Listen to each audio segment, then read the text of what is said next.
أعوذ بالله من الشيطان الرجيم. بسم الله الرحمن الرحيم. إن الحمد لله نحمده ونستعينه ونستغفره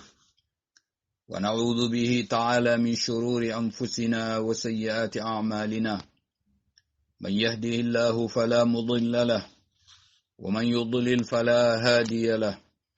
وأشهد أن لا إله إلا الله وحده لا شريك له، وأشهد أن سيدنا ونبينا وشفيعنا وقدوتنا محمدا عبد الله ورسوله. اللهم صل وسلم وأنعم وبارك على سيدنا محمد، وارض اللهم عن جميع الصحابة وعنا معهم بمنك وكرمك يا أرحم الراحمين. أما بعد،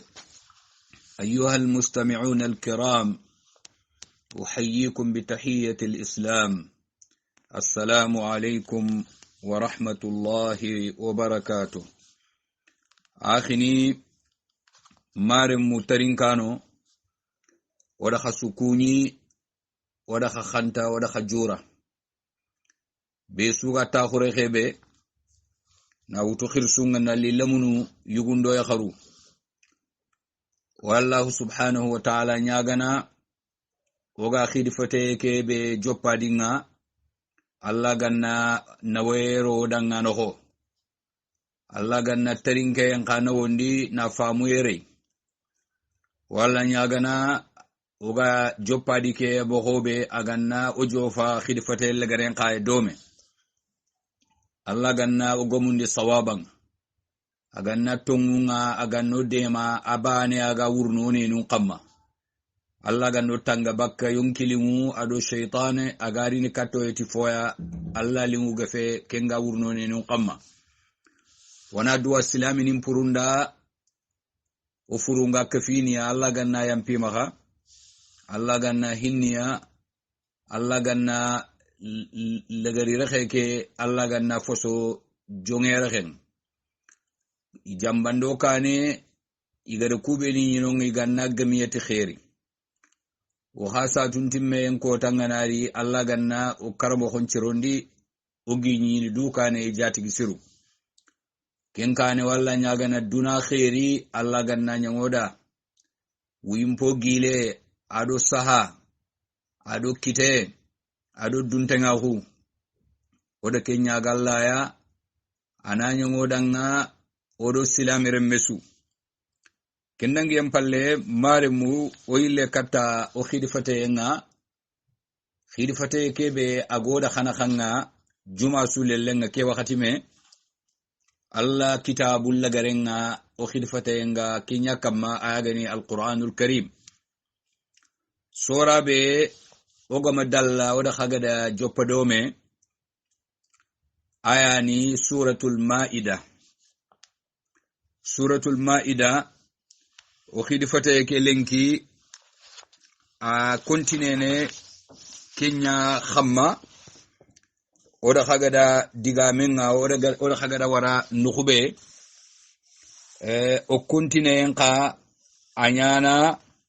sigre kebe ogo sige o kontinene kenya o susu oyetu ogo sigi ayebe joppadin ayebe lagaren qamma ayani sorake ay nakhatandi o khidfata en lenki ay sorake ay karagandin qamma wanalla nyaga subhanahu wa ta'ala aganna nawero odangano honga ويتني أعوذ بالله من الشيطان الرجيم. بسم الله الرحمن الرحيم. اليوم أحل لكم الطيبات وطعام الذين أوتوا الكتاب حل لكم وطعامكم حل لهم. أقلي كي آية لنكي آية كي أجوبتي mobe digamebe ayani al-yawma alifu kedo lamunga agaro yawm ani kota kebe al-yawma lenki kotan nyani kotanga kembere kan kotani de Allah gati al yawma katto gari ni fube ago khibarin te aga gaso danga kota kedi wasuda wari ayu dangi to falle Allah ga dali sora keno khonga nanti al yawma ya'isa alladhina kafaru min dinikum lenki kotan nyani kotanga saran kafirnin jikkengo khose gelli anniudo murifoni beni ganyi maka ijikken khose nanti kunya khenta khabakida aya gani iganye nga silaminin qamma silama ko ke dina aluppe nga da ile nga falle isogondi ilimunni kenya khamma itare encure kenya killen qamma allati lenki kotake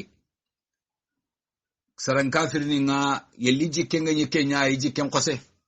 nanti silama ko nga ile na falle muslimonu nga lampun kafirni nyani inyini ken jikken khose ida koy kan kotani ken kota galabida lalimin inda me soxi kenga iyogoniti faringa a hijju lagare kebe aya gani sare ke hijju arafa kota nyani Allah ga korene katta kenyaya aga gamu aljuman kota Allah subhanahu wa ta'ala ada ken kota akore kenyaya silamini kudanga nanti lenki kota kebe de khagada dunya no ho silama ho kega wurugi mo hobe aga yide mo hobe Allah gada silamini nga agada ya makhagemmin yidanga mo hobe killa be saran kafir sudanga nanti kebe ganyi tahuni ga kenya dukuti silama ho nga kenya khenta khabaka yogoni daga iti arafa kota nyani al yawma yogoni khadaga iti al yawma ke ya'isa alladhina kafaru ayani makka makhanga sayen kota makka ama khanga sayen kota yogoni idagado kenya battenga kho mujahid akenti ken al yawma makka makhanga sayen kota ngalla do kenya kempalle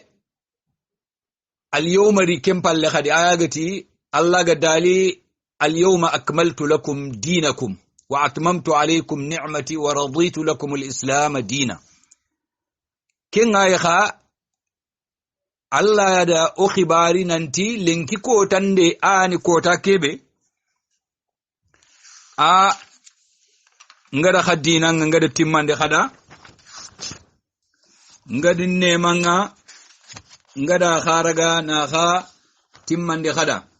ngadunge khada ngananti silama khunga anyana dinabe ndungante ngata baniya wal yawma kimbire kotanga aganari kundu ala bin qannga awadagana an yurada bihi yawmun muayyan ina kota kherente remuruti al yawma iganako anan ina do kota kherente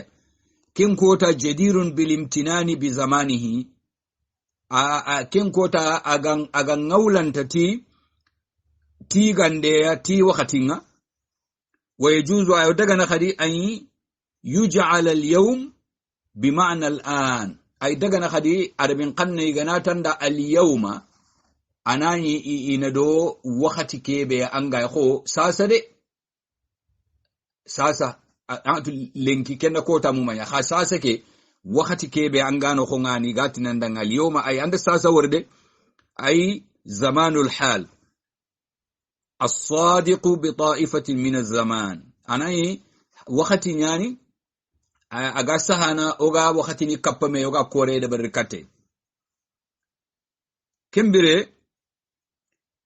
الله سبحانه وتعالى كي آية كندوبة أجلّنغا خما أجتي اليوم أحل لكم الطيبات وطعام الذين أوتوا الكتاب حل لكم وطعامكم حل لهم يجيء في التقييد باليوم هنا ما جاء في قوله اليوم يئس الذين كفروا من دينكم سيتي بي agarini tiko tandanga yare kemme awarini al-yawma ni kubeni ga dangi to ya falle nga kore khadanga al-yawma ya isa alladhina kafaru Allah subhanahu wa ta'ala gama hankuto kebe kono yawma falle agada yawma kedo kemma hankuto sitime na utugilli anya makka mahanga seynya ba anya arafa sigen kota nya ba agani hajjatul wadaake Allah subhanahu wa ta'ala gada fube ko nado ken kota sitime kinni fibe ga bange kafirin danga ken kota gilli yide silama khunda ado silamini e maka gemme ado silama khun cembe aga bangi danga mo hokebe iji ken kose fini kubeni inete yende yiremure ngi xamma iji kemba ko kunga kimbe ken kota an ado ken kota an citime ado Allah ga dali khadal yawma akmaltu lakum dinakum oraya ken kota be gani arafa kota Allah ta'ala ke ayan kandi faren kamma na seda hungutu idan ngani ni khibari khanan ta khadina kede atimme khadan ngalenkiya kengene arafa kota oraya kota an kare ne tiku makan kutoni be ni ga siti kotanda ada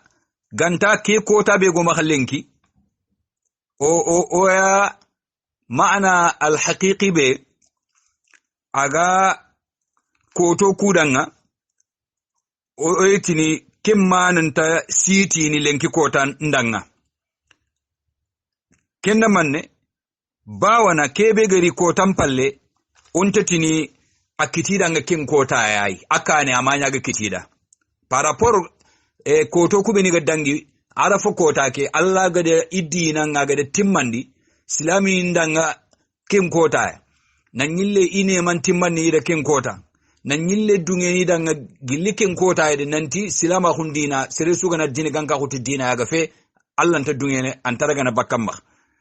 ado nanti kin kota anya makka mahanga sayin kota nya ba arafa kota nya ba fini ku silama kun kibarun ga bange kafirin danga bange be kin kota amma bange kin kota kane ho aga bange kota ke mo hobe ken kita de rayanya na kun koto fillida khoran tatini lenki kota kebe Allah ga ti al yawma uhilla lakum at-tayyibatu ado fini be ni garin nanti Allah da yiga foni mpo senno adi denindi silaminin danga lenki kota ke la idagan tunyanyi I khibari ndeke kane waranta sitini لأن إحلال الطيبات أمر سابق بانويتو في سن دغه نيامري ke خبار يعني كي ناغا ساوي كوتا كي كونين كاني إذ لم يكن شيء منها محرما بان فوفو مني قال في سننا أحرام تجني ولكن ذلك اليوم كان يوم الإعلام به خا الله قد كوتالي تيري أغري خبار دي خدتي في يغافوني مبوسن نندغينا ado fobe garini daga ifalle agarina akungoda kenni na khibarin dendo tintinan denga tikenga bisifatin kulliya timakan kuto ya logon ta khugeni fayakunu qawluhu kambire alla dalekeya agati waraditu lakum alislam dina fi ta'alluq qawlihi alyawma bihi kama taqaddama kambire alla gati idungi khadanga silama khunga nantana nyanga khada dina kembere ajongini kota ke ay kha yiga foni imposen nun ndege kemba jongi ke kota wa ta'amul ladina utul kitaba hillun lakum ken kamanya kota ke wa ta'amukum hillun lahum kha yiga foni nan daga kitabi gan konda ken kamanya kota ke ay idan kembere kena faidatan ogamulonan joppete bana kotanya gari Allah ga da fube koyere aga ko mon kibari ni tayi kenniya nanti lenki kota Allah ya khibari ni aga khibari ni tikebe kimma daga ken kota de aga joppe de ana bangandin de nya da barin tayi logon ta kunya khemma nanti khana tude nanti lenki kota ke sere sunatu nanti iga foni mpo sennu iga foni mpolingu idaga khada kunga daga khada ngamo ko be mande fotanan daga khada khadi wa ta'amul ladina utul kitaba hillun lakum kitabi ganko anganati kitabi ganke onedo jamoko filya al yahud ado wan nasara Allah ya silamin inqibarini nanti kitabi gankon ka ikha khursindi foni ikha yiga yendaga khada maneno gati khursindi foni bawana so khiranta fo bega fata khursindi foni yiga fo kutukuya kundaga yenga so khiranta kenga asuyi kentu me mukenga khamananti kitabi gankon yiga fo su harame ga fe islami akhunno iga fo su islama khunga mari gada haramu yenko nanta ma daga islami nda ko faringije walla fare fofo ga fati kunga silama hunga ma haramu yeko ai daga na muslimin da nayi diga men nan man keta iga kebe khursin yala wa daga no da ba an tanka alkitabi gan ko ni khursin di foni nyiga man taxawa oni khursin di foni nyiga Allah de kenya bangando danga ke ay nanti wa ta'amul ladina utul kitab ada ta'amuko kha aramuri ennado khursin di foni beni kitabi gan kongi khursini i khayi ga ndagantenga khadanga khani ga dagantenga khada wa ta'amukum hillun lahum kha khursin di foni ada khayi ga foni idagantonga kitabi gan konda khana fokiniya na kiniya inaiga agima khaiga foni nyagani idagantonga ni igima khana akhobo bakki ma khani ikhobo katadu ken qawa dagana Allah subhanahu wa ta'ala arake abangando odangani ke aya no khondi kembire aya ke kundu oga fube wala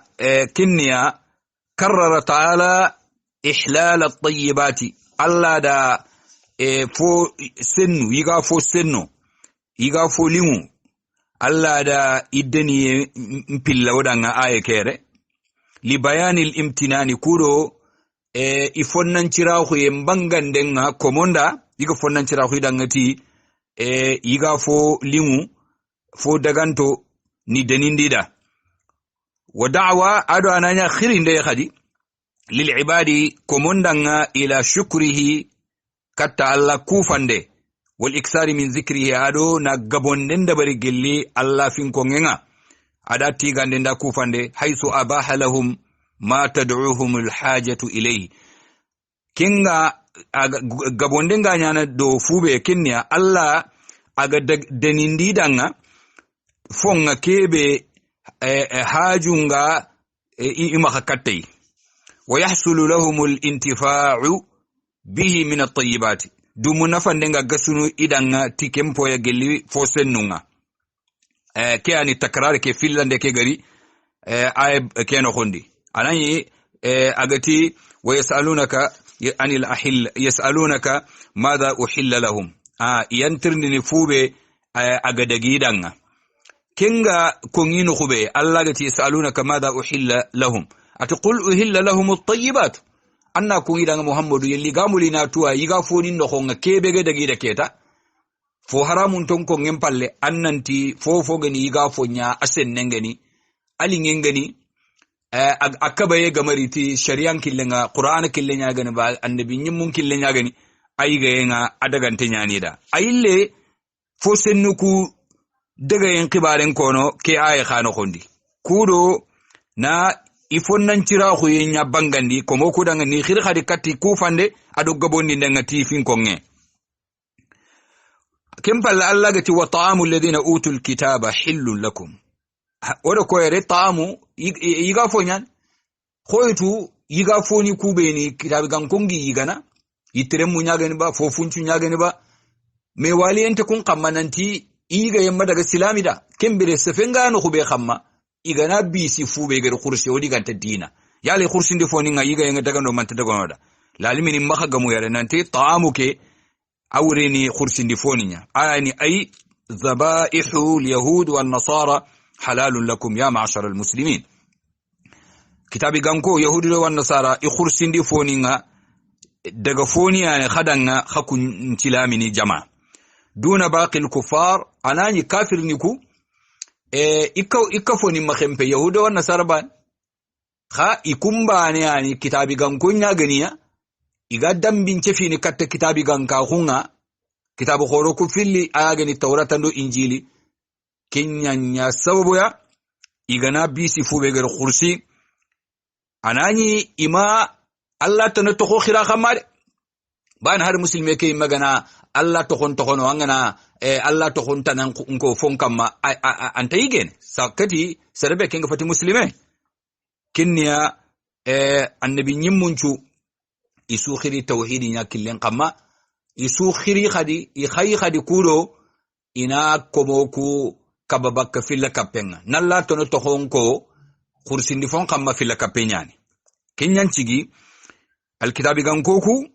harodi ganta dina annabi nyimmunchu ga khairu kebe battenga tauhidi nya asuluke iga ke khabe kabana bakki isorom ma filla kapenyani na toho tan khiri Allah toho nga fe khursindi fon kamma fil kapenya gani kenta dina ni chua kenyanda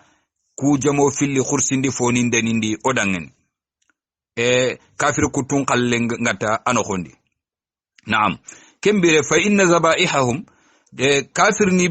kutumbe igano nga gafati yahuda wa nasara khursindi foni nga la tahillu lil muslimin anta dagana muslimonda wadhālika li anna ahli alkitab khogor ko mo be kitabi gankoku fube sigi kumbani a khursindi foni ngada goda wala kenga sigi fube khamma yantasibuna ila al-anbiya wal kutub ikunga idambin cefini katta annabi nyimmunya annabi nyimmun khasu khayiti fo bane ado kitabun khasu yankati fo bane idambin cefi nga katta ku fini fili kenyanda khursindi fo inda indoda wa qad ittafaqa ar-rusul kulluhum khayfarun chuma khagamu على تحريم الذبح لغير الله يسوما خغمو نانتي خرسيندنغا الله تنندنغا احرام تنياني يسوما خغمو كين لانه شرك بانا في لكابنيان فاليهود والنصارى يتدينون بتحريم الذبح لغير الله كمبر يهودي والنصارى ايوا دينغان كاخيني تي الله تنا نا خرسيندن بردنغا حراموي فلذلك أبيحت ذبائحهم دون غيرهم كيان تيجي يخرسين دي فونين غدغا إتنا خرسين دي فونغ مدغا oda ta'amu fasari khursin de fubega nonga dalile nyagani kinga oga daga do khursin di foni nyaayo oga daga do yiga foni kutuku bano itu kunku tuwanu tuma hagamu yiga yankama والدليل على أن المراد بطعامهم ذبائحهم أن الطعام الذي ليس من الذبائح ننتي يغا فوني بيني كان تجلي خرسين دي فونينا كالحبوب والثمار فو فونچون دو يترمو ليس لأهل الكتاب فيه خصوصية يكون بان فوفتي كونغا ساكوغاتيني إيغا فوني إيغاندو إبان فوفتي يترم إبان فوفتي فوفونچ خيغانا بيسي فوبيغر خرسي إيا فوني كنغا سفكينا كينيا خما نعم بل يباح ذلك كنغا دغانا فوفو يترم نياغاني فوفونچ نياغاني إما خرخرتيا إيغانا على إكامبوندنا أو دغانا كنغا دغانو أودانغني ولو كان من طعام غيرهم حركنا نيا مسلمون تنا يترم نيا إكامبيندي فونيا وأيضا فإنه أضاف الطعام إليهم وي والله خدي نانتولو دو خرسين دي نيا آية كفسرين أوغتي خرسين دي يعني أوغي اللي الدليل بكتانا غودي مانا كينا إيغادا يغاندين چمبه كاتيا يغاندين سمبه كاتيا فدل ذلك كندو كندا على أنه كان طعاما نانتي كين خرسين دي فوكي يغافو نيان بسبب ذبحهم تي خرسين دي چبابو نتي ولا يقال إن ذلك للتمليك وانت تي يددن بكاتيا تي غدا مرا لا وأن المراد الطعام الذي يملكون ننتهي إن دو يغاندو بيني يغاندو غني غدي مرا وانت كيم كونو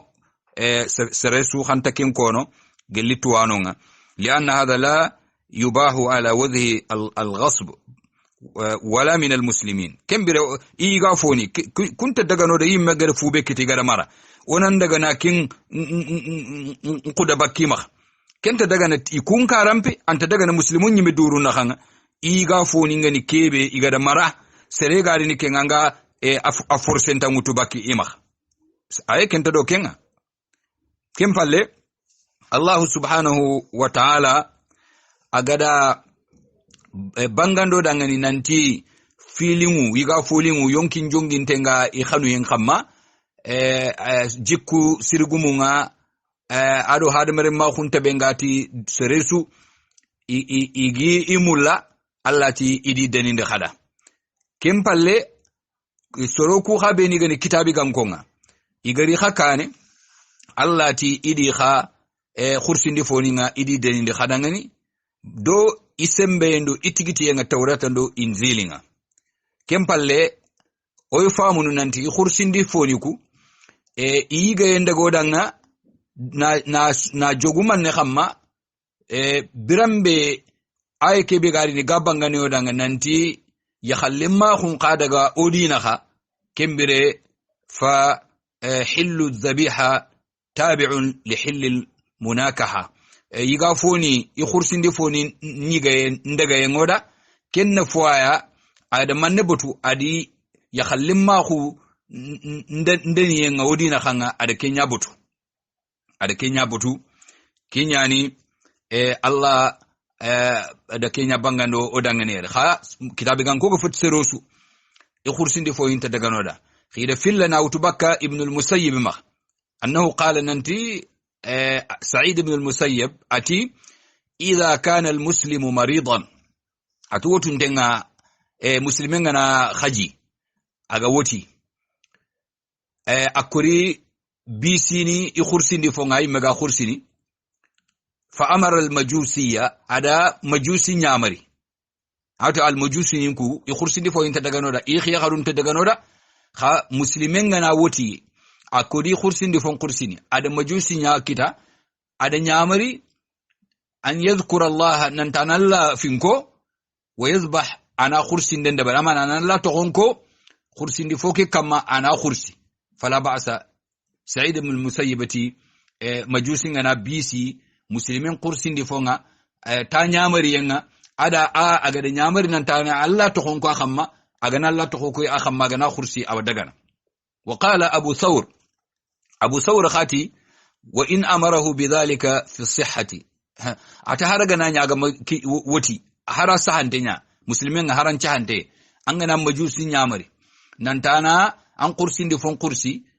خا أند نيامري نانتانا الله تخون كا خما أنا قرسي أدا الله تخون كا خما أنا قرسي فلا بأس أبو ثور تي باسونتا كم قرسي دي فويا كم بري الله غتي وطعامكم حل لهم كدنا lojurunga anawase atokko gama kenka bangandi aye keno honga ati iga foni yukursindi foni ndagoda gan kempe kembana yalo kha iga foni be aya gane kursindi foni ado iga foni aw daga na o khani kiniyeba sironta ko ya khema wallanta daga na alla da kenka bangandi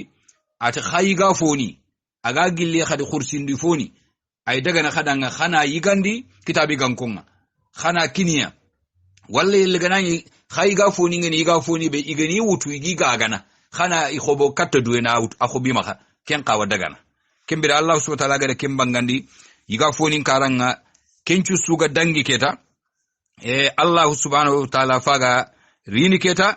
aga foto na khadde nindini kenga futi iga foni mbane walla muslimun iga foni mbane Allah da manne botundi kenga Allahu dali subhanahu wa ta'ala adam ada mannata na botundi kenga Allah gada fube botundi kenga Allah subhanahu wa ta'ala ati wal muhsanatu min al mu'minati wal muhsanatu min alladhina utul kitaba min qablikum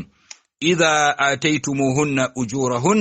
muhsinina ghayra musafihina wala muttakhidati akhdan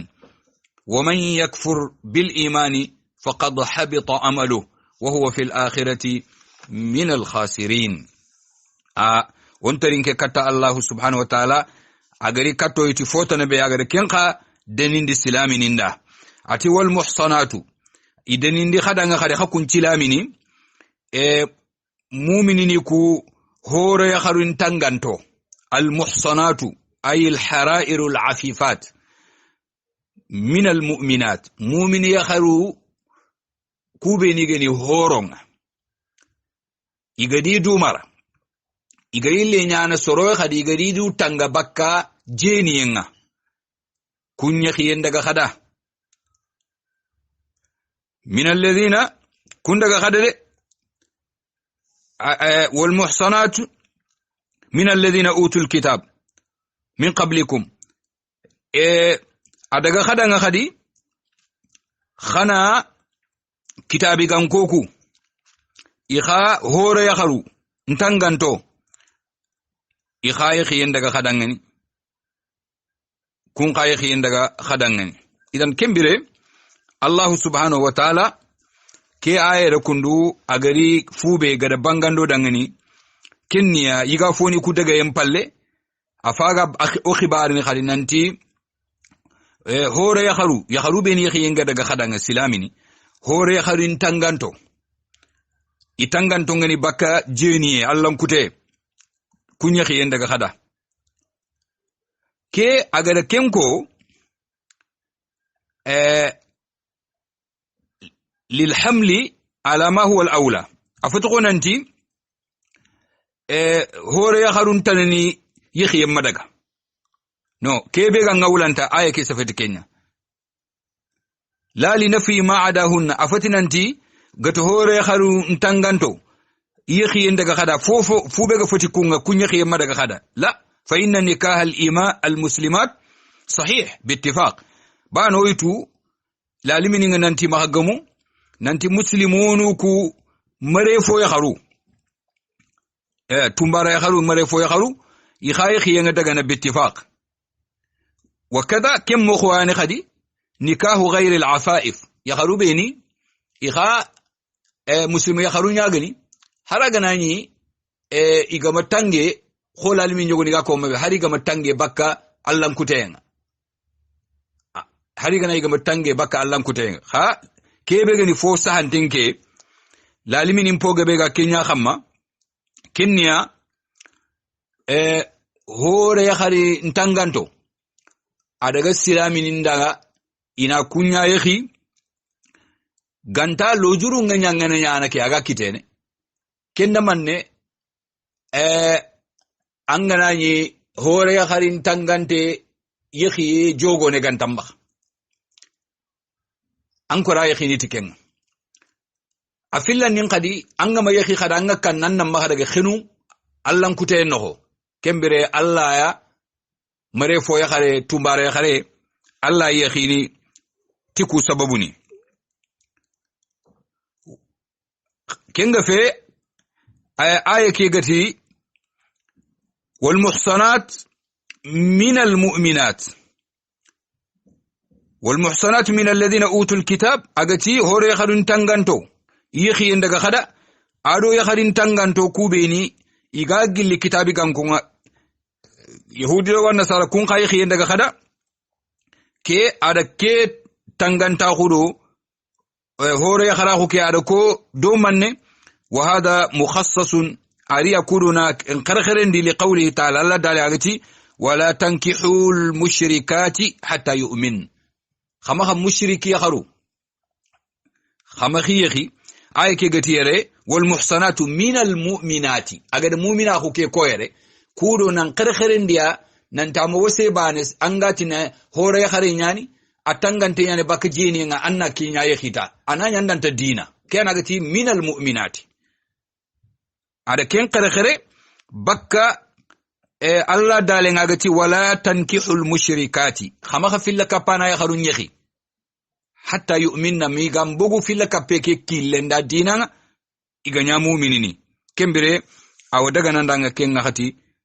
khana yakhi ومفهوم الآية آية كبه أغا خما فوبي غا من نخونا كنيا أن الأرقاء من المؤمنات ننتي مؤمن يخروك بنيغني مرفو يخرونا لا يباح نكاههن للأحرار هو ريغونا يخينا أنت دغنا خدا مؤمن يخرو مرفو نيغني تمبارو نيغني ayeke famu yen nokhonde anta dagana hore yugondanga angi yakhini bani yakhiyenna fois sarna ayagani anan kontindini remmu beni gi sarna ndangene intakhanyana kho ankem pabe mo kho ke ani lalimin ngati horo yugon takhawa lo juru gantanga antakhawanga tumbare khare khini mare fo khare an takhawanga kenya khini igare kebe ko ati wa huwa kadhalik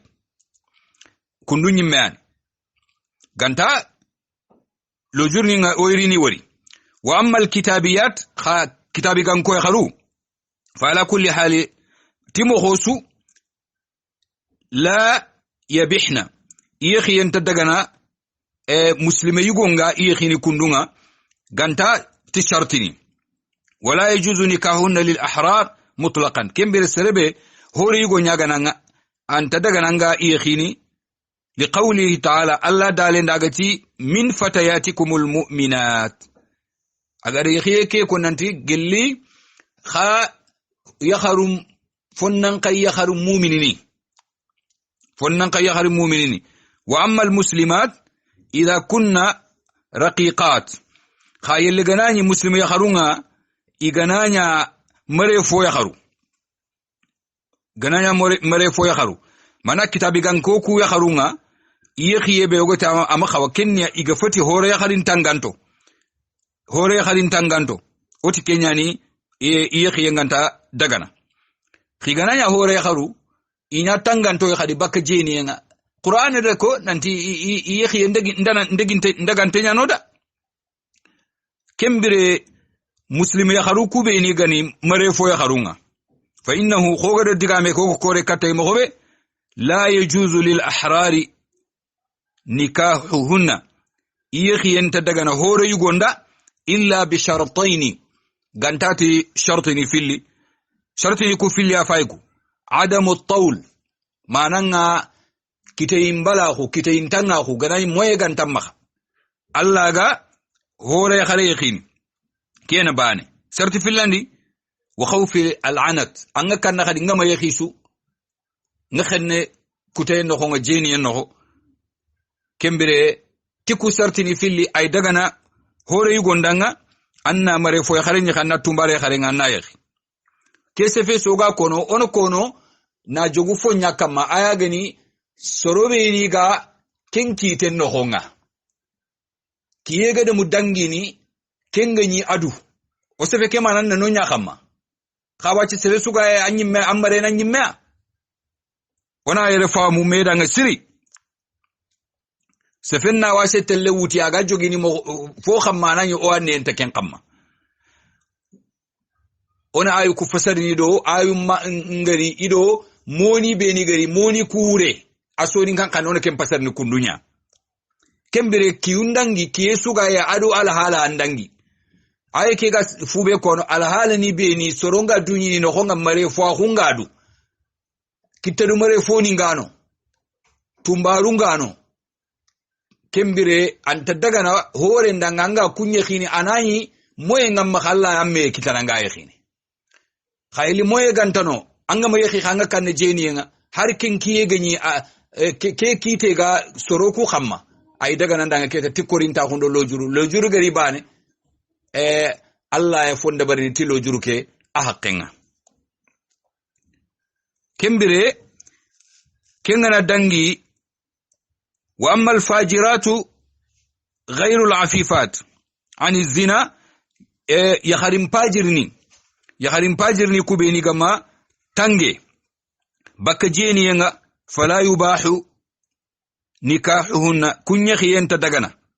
sawa'un kunna muslimatin aw kitabiyat kunya kharu anya islam ya kharu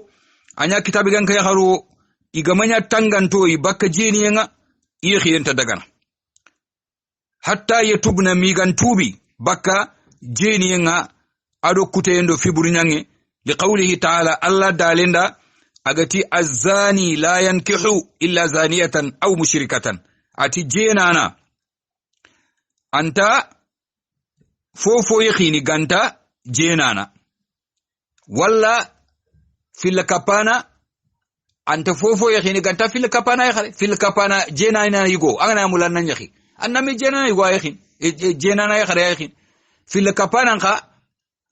ado muslimin ta khawana yakhime akenga na yaga mulin yakhi agani kebe ana kemme yakhini fil kapana nya yakhini keani agama daga muslimo yakharunda iga yakhini kafiri gunga kemma daga طيب كم بالله الله سبحانه وتعالى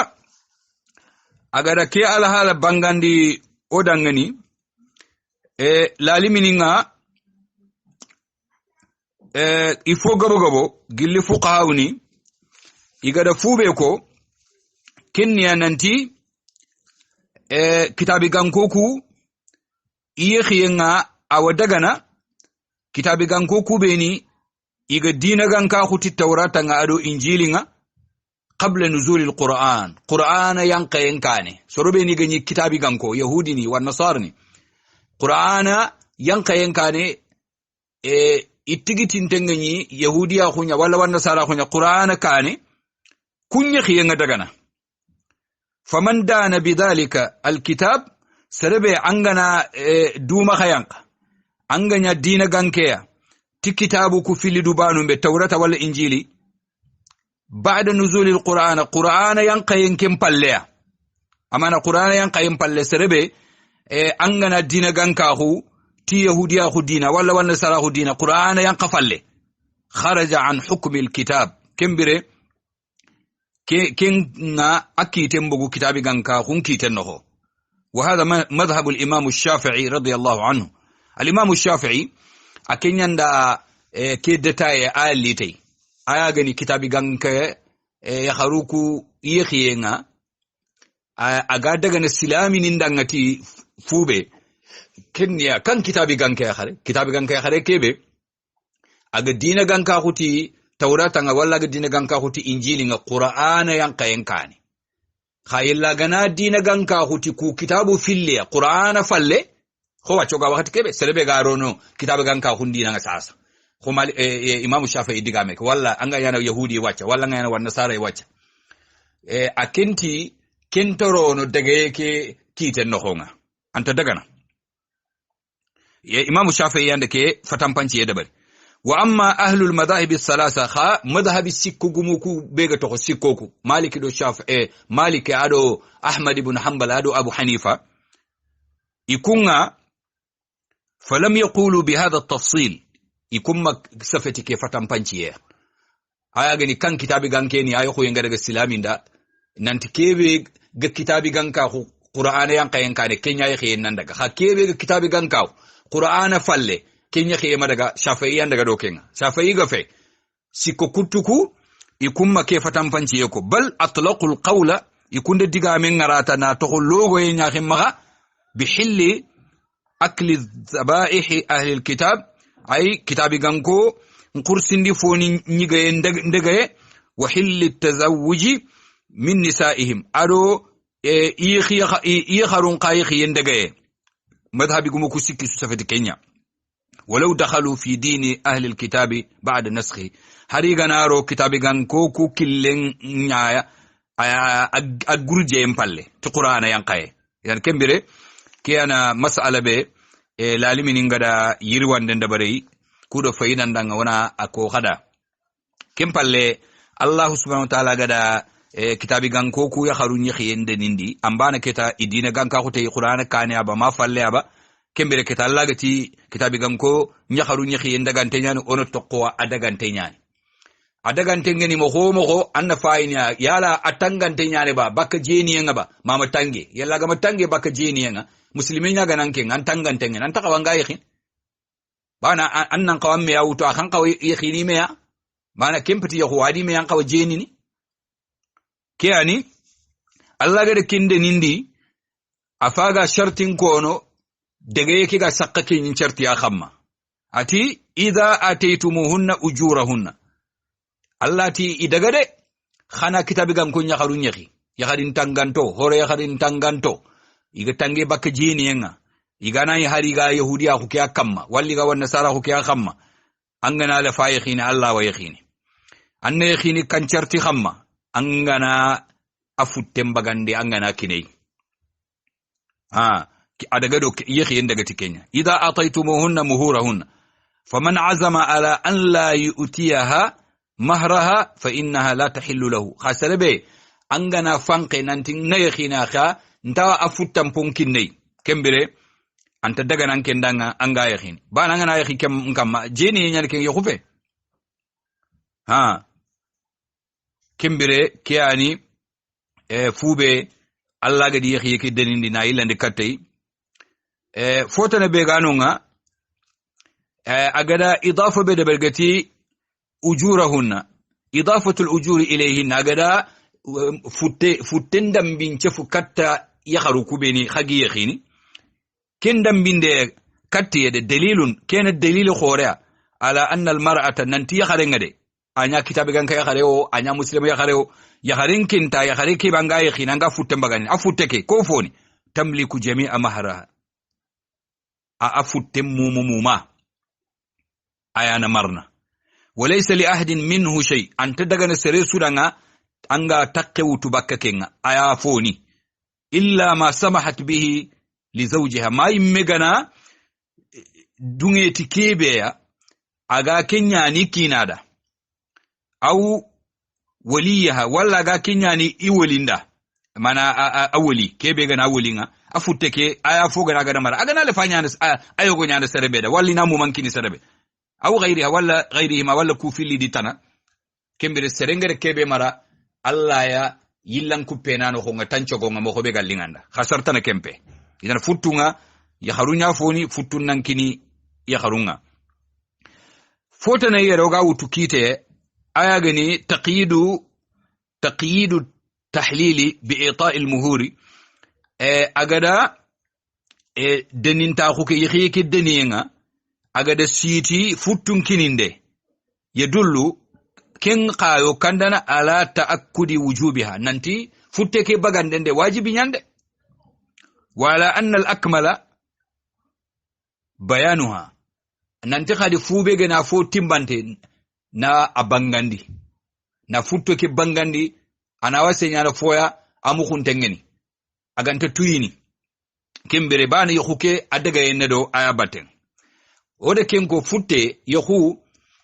asaha en nille kata futtenya kha yokunte funden ante gilla shartingan yoku atta funden nchahaye ante gille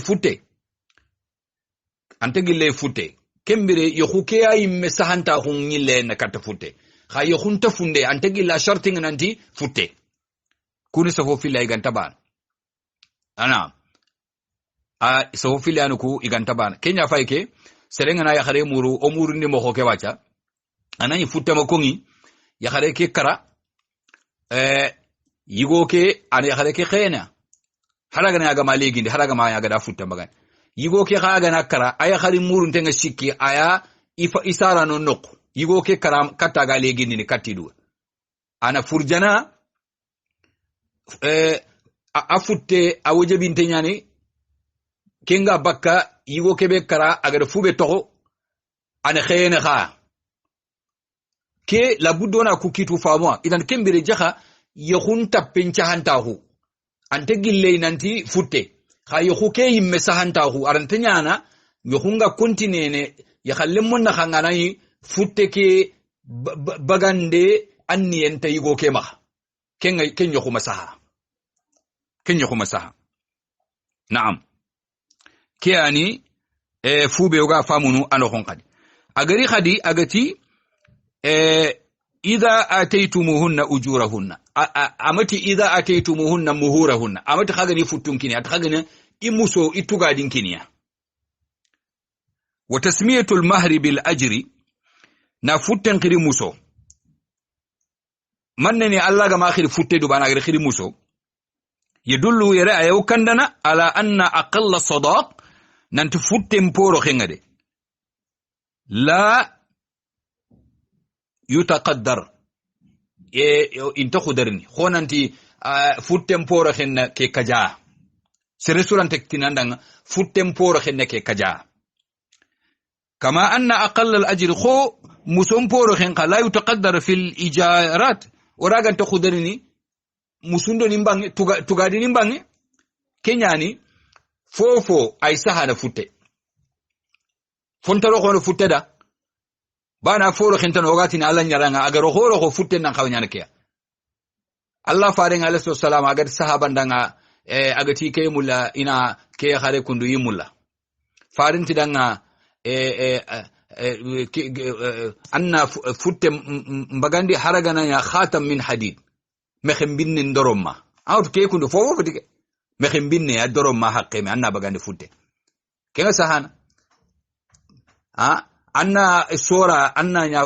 futte ya khare nanti kede yigo fulana mulla kha idi futte nya qur'an anna qur'anan kin ya khare walla ay ifutte anna ke sora deppe fulana kharida walla ni kharamunde ke so qul huwa allah ni kharamunde ifutte neken ay sahana futte anni kharamunde inna a'taynak ifutte ankere mputte wujune mputte kamo karagi mputte wujunu filli mputte kame gode kesu e sahana futte kembire farsennenga akhirindi khadi asunna keno ko nga katta wona na wayenda bari futtu ngo makhi sherande awgana fay katta lenki futtunga yo khunjogo no lenki khabire yogo ni nati o kulenya kharim putten na kame wujune yogo inati 1000 euro kamero tampille ma kamero tanjike yogo ni nati 800 euro kamero wujunna khati kesu yeno idan kembire yelli ganani lanya ragantano ngogati ni aforo khinkende amma khanya gallo ho dinake kentano kho oragantina khadi futtenga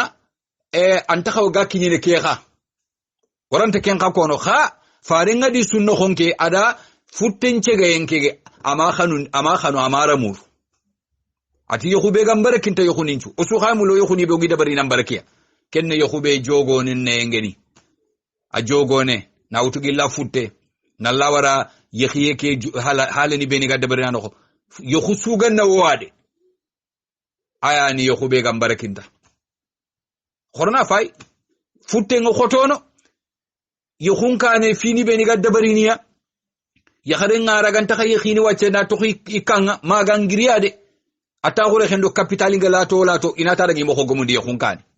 kemmo khogomunde akine kebe gade muru ana akame wujune kamedo tampilek milio ana khay katte yakhari ndumbe ngam amalegi katte fina kinna mo khogomunde nya sohoro honna commande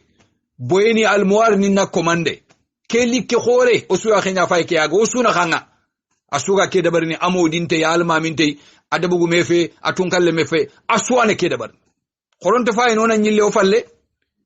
yokhuni ku kebe gari yokhuni ku kita ogana fay katte wi mande ke dabar de yokhuni nga inaro tinenge araban pere ogati talata inabuku yokhugabe naro tinenge talata nabuku anna jani ndo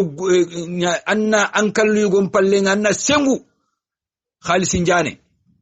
kuru allemme nga agada muru kellemme anayle khini go kan takanya ni go ke sogo ngati buturam bi duro ay ma ha kompeketa ama butte mura hamido jote ado problem duro kembire ana khutu ke nabure ke khutu kebe khar nabure ke be taka khamana khutu nyankandi iyakekeya kembire anga ya kharinge be wallahi torano khongi kine kompenga ani faba torano ho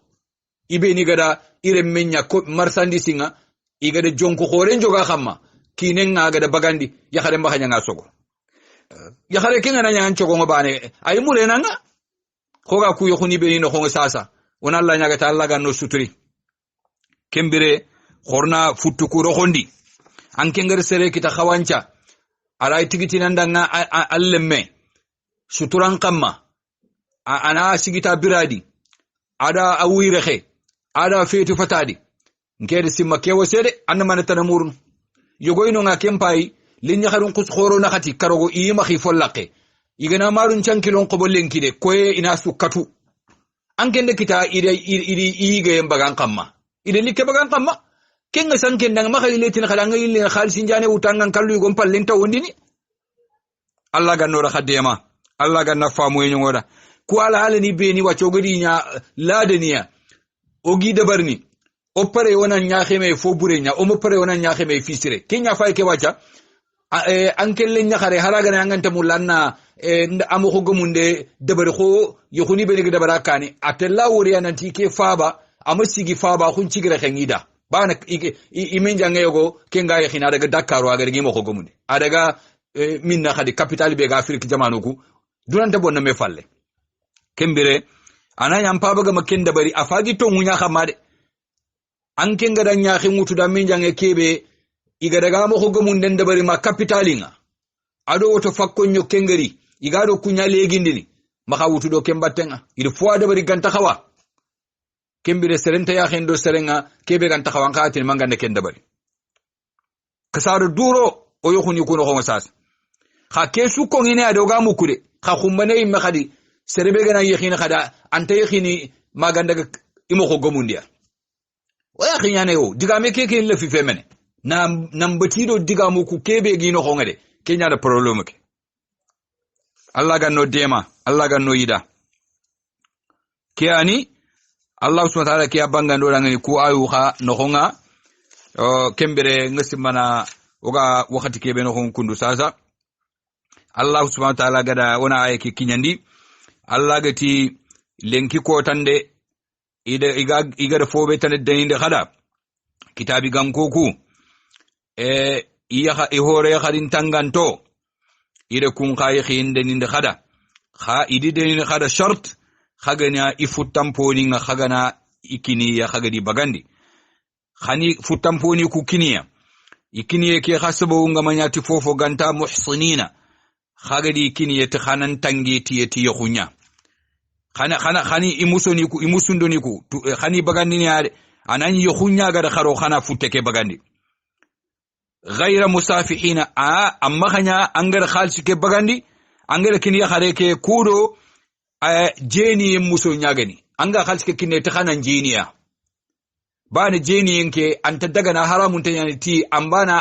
anda tugadi bagandi o amma tugadi bagandi o haramun tanyani idan kembere maka futtampo bagandi anga kinne tini anda kapallin ma ko ke banda ga da bana da kenya tugai kenta sikki aga daga na anya da anga muso ke bagandi ni anga futte ke bagandi ni yo hungan ni nyaga maka anga da bagandi ti anna ntange te ya ti yo huke anna maka bagandi tanga da kane tuga anda ga jini kyane gaira musafihin amma kanyanga abagandi ni anga kinda bari najo ajugu jeni nya khamma jeni ebe agani jeni banganten wala muttakhidhi akhdan amma kanya khali khalsike anga bagandi ni tugadi ke futeke anga akinni ya kharinya jeni ga khana khangam gundonga kenya gani girlfriend khana hunkara anaya an kananya allemine ya kharinya ando kenga jeni ni mukenga ke na har kenga na khalsi bagan na kinkinai kuro anda agika ne ke gabakanda na khanga Allah ti khamaka khalsi ni ku bagandi khaga asaqqa anne kham bane ragati musafihina ghayra musafihina yogoy jeni ni abangeti jeni a khalsi murin tayya kembere ke Allah ti khalsi ke makabugu aga kinini jeni banganten killen kamma alo jeni mu khunte anga kenda barentin kananya gani lemine ya kharenya gani kenyani wala muttakhidati akhdan amma kanya khadi futake ga baka tikenya ya khimma kempalla allati wa man yakfur bil iman sarebe angana kafira huti shari'atul islami ke fininga Allah sharia ke fini sarebe gana kafira hutiya silama huki dina ngadu fofo nyamari ya gani kilifin tafuwa gani aga giralla ya gari komo nyamartai serewo sere gana kafira huti kunga korna Allah ki ayatarin kade wa man yakfur bil imani serebe gana kafira huti silama kunga ado silama kun nyamarin tafini Allah gade komo kilifiti fini be serebe gana kafira huti kunga faqad habita amaluhu anna tunanti ankenga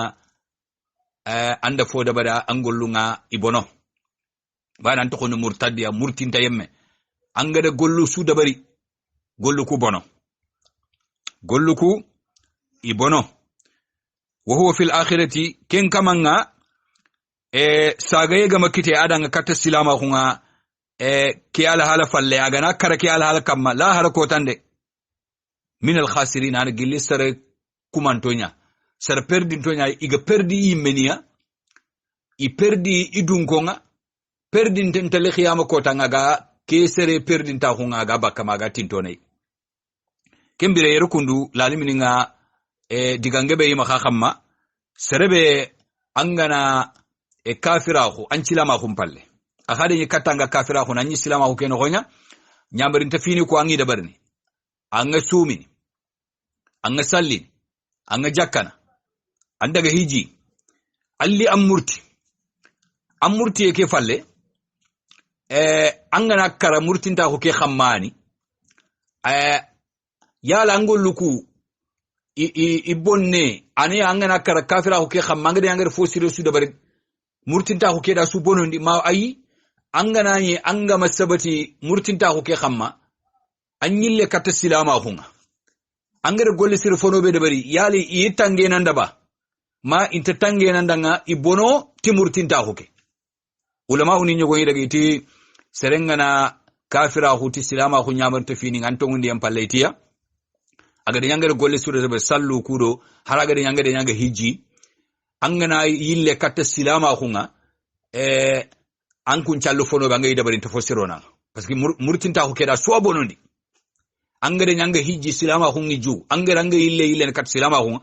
angade moye kita saha ngamma anyille ne hijiniya parce que kengi ju fana bono murtinta ko nda bonondi yugo daga do kembatenga angana aljazairi tafsirin pa angani ne aken daga do kenya batenga murtinta hungari aga suku golle suru su khamar bonondia angana yi angama har kara khamma angana ile kata silama hunga ankem paga joppane joppay mukya anda wori murtinta hunda fo buriyade gollu khoro yimme anyangadi debarde angaranga murti kenta anga bagu silama ho an kafira hoti allah sharia ke nyamarinta fini angollunchu anda gonde me nyawtu na angollun kompenkara hol tuwano nyogoni ga kono mo hobe bo tuwano nyogoni khadaga iti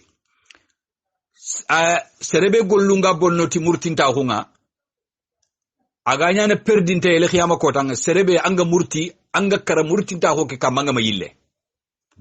khangana yille katta kallengari ni anyille katta silama hu kembire angolle surube aga de ngadi dabari imobono angi rekki perene angi sovene yi tokko andangani yitangenanda antaka sallube ni ga dabari antaka kumpillan angada hijjube dabari kattanga murtini anga ile katta silama ko murti en palle angi juke amobono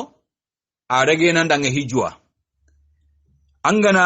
imamu saadi atafsir ke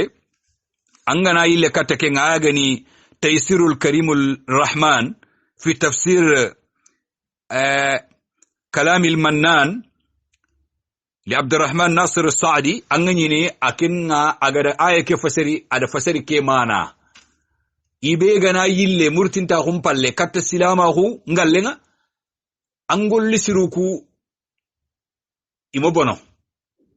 خا إبيعنا تهو مرتين تاهو كخامة أما خيلي كت السلامة هو أنقول لسروكو بني سوانغري أنغي دبرا سوبونا كياني فوبي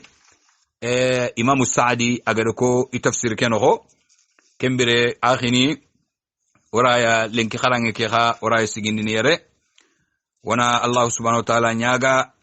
وقد ديغابو كوبينيكو صواب بيجينوه الله عنده ما خجمون دكتي كونغ الله غني رغودانا أنورا خبراجتيا فتون دبيغا إنوخونغا أجرينيا عنده شيطان هرمرم منشون فتون دانا futunda num posire ni serebegi futunde nganga sikka yanga ilene amurna Allah makana nyampamba Allah ganna dango futundunga aga ni fara hoda baraje ya oda hakuntarin kano su kafumanto wana Allah nyaga Allah ganna yinnoya oganye ke khamma ogana yankanyi yengure kotabe Allah ganna nyobe oga dunyini ina khanga Allah ganna itimelli lingondo onu khununga gandanginta miskin ani khayoda mantora ganta kitoda nganyi yake no honga barzakhu ke sakkenga